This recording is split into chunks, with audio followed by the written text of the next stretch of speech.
Hey, it's Kate with WTI. Are you looking for a super cozy pullover to keep you warm and also looking adorable?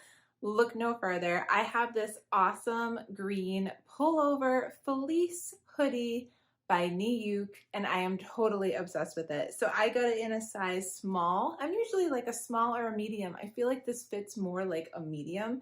So if you're looking for it to be super oversized, keep that in mind. I love the way this fits.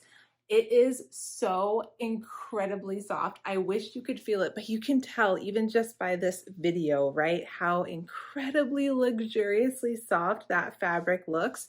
It's gonna keep you so snuggly warm, and it's just like this big warm hug. It is so incredibly cozy. I love it. The green color is really super pretty, and a detail I really appreciate are the sleeves. The fact that they are tapered in, because there's nothing that irritates me more than when I'm wearing a hoodie and I get the sleeves wet because they're like too big or baggy or whatever. It's got super long drawstrings, a little zipper, and a hood, which is totally functional as a hood to keep me nice and cozy and warm.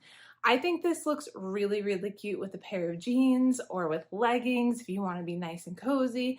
I even threw this over a skirt when I was dressed a little fancier to keep myself warm, and I think that that looked adorable too. It has pockets to keep your hands warm. They just thought of everything with this pullover. And the inside of it too is like an even softer, fuzzy fleece material. So this is keeping you cozy and warm inside and out. But even so, it's not too thick or bulky. I just think that this is like the perfect balance of warmth and fashion. I'm so happy with it. Definitely check out this pullover. I think that you're gonna love it too, but that's just my point of view.